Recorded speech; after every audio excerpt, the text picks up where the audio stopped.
जय श्री राम दोस्तों। कैसे हैं आप? उम्मीद है आप अच्छे होंगे। दोस्तों, आज मैं आपको बताने जा रहा हूं कि हनुमान जी ने लंका में सीता की खोज किस तरह से की, उसे थोड़ा विस्तार से बताने वाला हूं। कृपया ध्यान से सुनिएगा।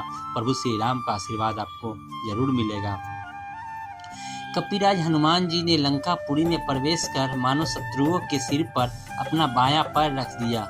वे राजमार्ग का आश्रय ले उस रमणीय लंकापुरी की ओर चले।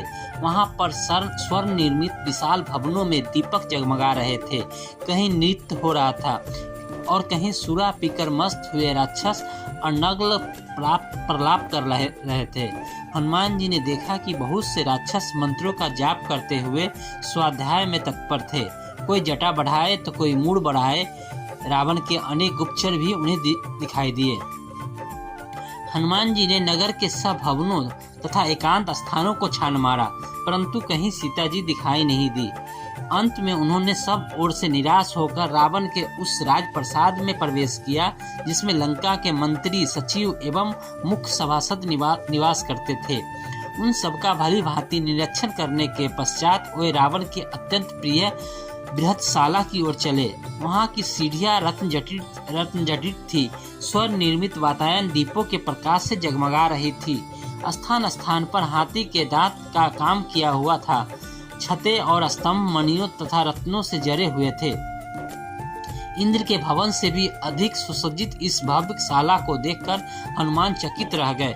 उन्होंने एक ओर स्फटिक के सुंदर पलंग और रावण को हुए मदिरा के मद में पड़े देखा, जो कि अनिद्र सुंदरियों से घिरे हुए था। उसके नेत्र अर्ध निमीलित हो रहे थे। अनेक रमणियों के वस्त्र आभूषण अस्त व्यस्त पड़े हो रहे थे। वे सूरा के प्रभाव से अछूती भी नहीं थी। वहां भी सीता को न पाकर पवनसुत बाहर निकल आए। फिर हनुमान जी ने रावण के अन्य निकट संबंधियों के निवास स्थानों में सीता की खोज की, किंतु वहां भी उन्हें सफलता नहीं मिली। तत्पश्चात हनुमान जी ने रावण की पटरानी मंदोदरी के भवन में प्रवेश किया। अपने शयनागार में मंदोदरी एक स्फटिक श्वेत पलंग पर सो रही थी। उसके सैया के चारों ओर रंग बिरंगी सुसज्जित पुष्पमालाएं झूल रही थी। उसके अद्भुत रूप, लावण्य, सौंदर्य एवं यौवन को देखकर हनुमान जी के मन में विचार आया कि संभवतः यही वही जनक नंदिनी सीता है। परंतु उसी क्षण उनके मन में एक और विचार उठा कि ये सीता नहीं हो सकती, क्योंकि रामचंद्र जी के वियोग में पतिव्रता सीता न तो सो सकती है और न इस प्रकार आभूषण इत्यादि पहनकर श्रृंगार ही कर सकती है। अतः यह स्त्री अनुपम लावण्यमयी होते हुए भी सीता कदापि नहीं है। यह सोचकर वे उदास हो गए और मंदोदरी के कक्ष से बाहर निकाल आए। अकस्मात वो सोचने लगे कि आज मैंने प्राय स्त्रियों को अस्त व्यस्त वेश में सोते हुए देखकर भारी पाप किया है।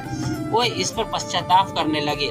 फिर यह विचार कर उन्होंने अपने मन को शांति दी कि उन्हें देखकर मेरे मन में कोई विकार उत्पन्न नहीं हुआ है, इसलिए यह पाप नहीं है। फिर जिस उद्देश्य के लिए मुझे भेजा गया है उसकी पूर्ति के लिए मुझे अनिवार्य रूप से स्त्रियों का अवलोकन करना पड़ेगा।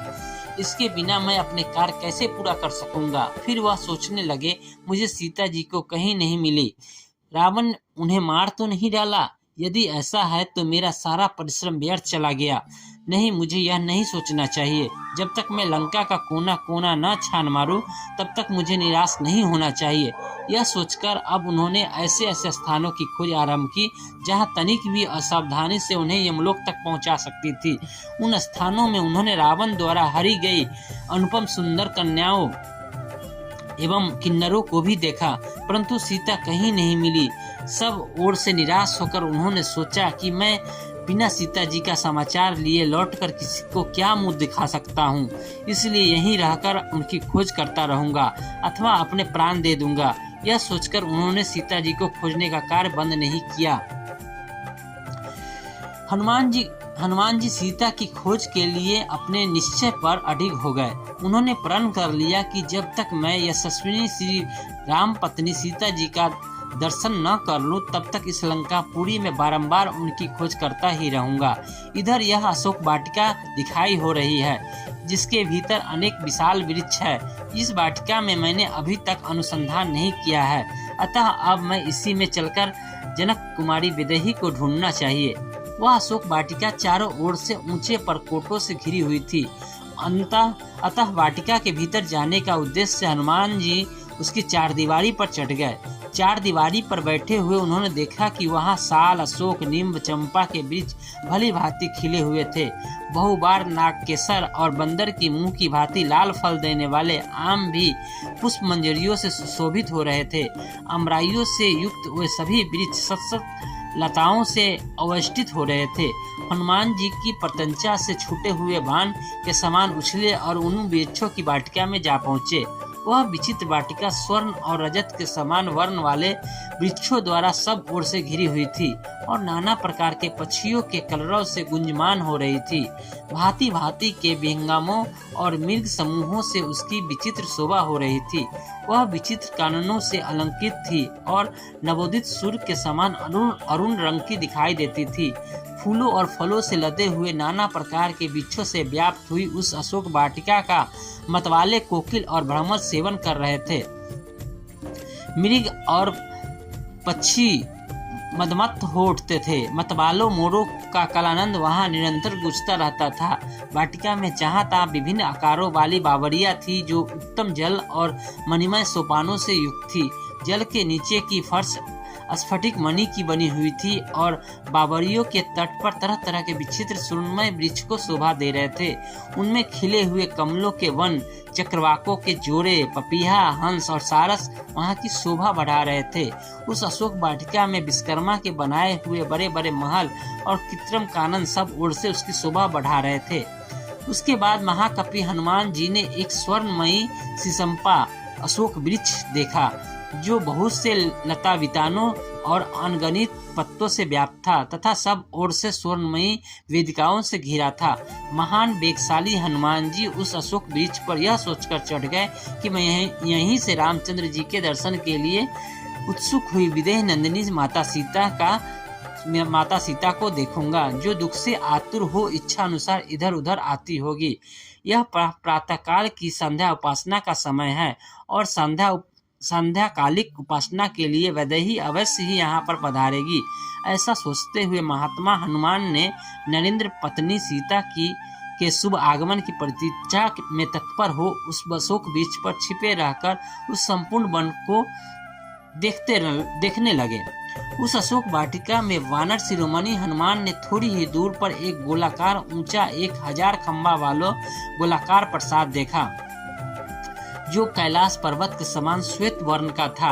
उसमें मूंगे की सीढ़ियां बनी हुई थी तथा तपाए हुए सोनों की वादियां बनाई गई थी। उनकी दृष्टि वहां एक सुंदर स्त्री पर पड़ी जो मलिन वस्त्र धारण किए राक्षसनियों से घिरी हुई बैठी थी।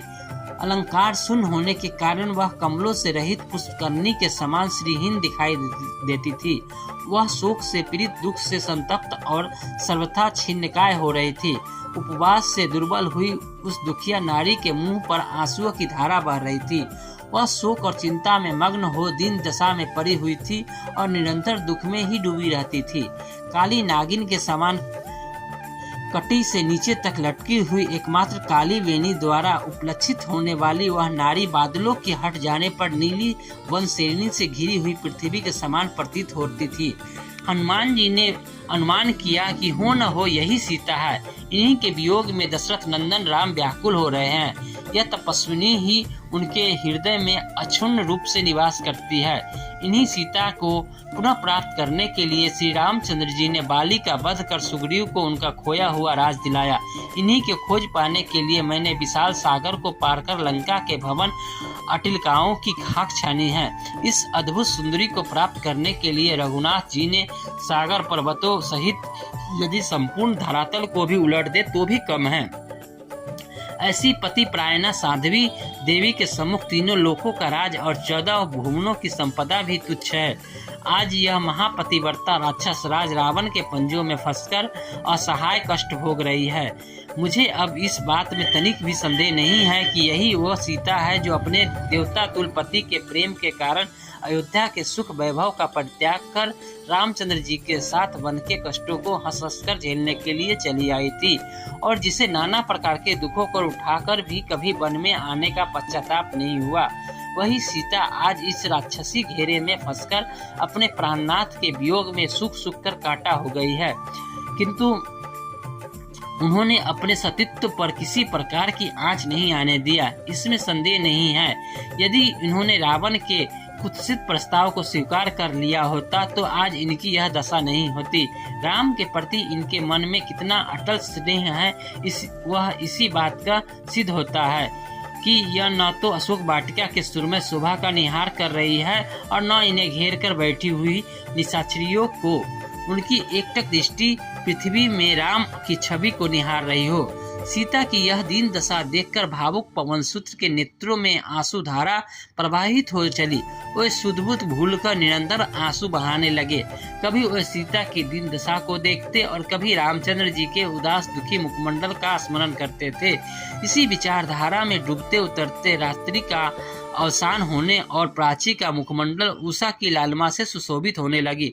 तभी हनुमान को ध्यान आया कि रात्रि समाप्त प्राय हो रही है।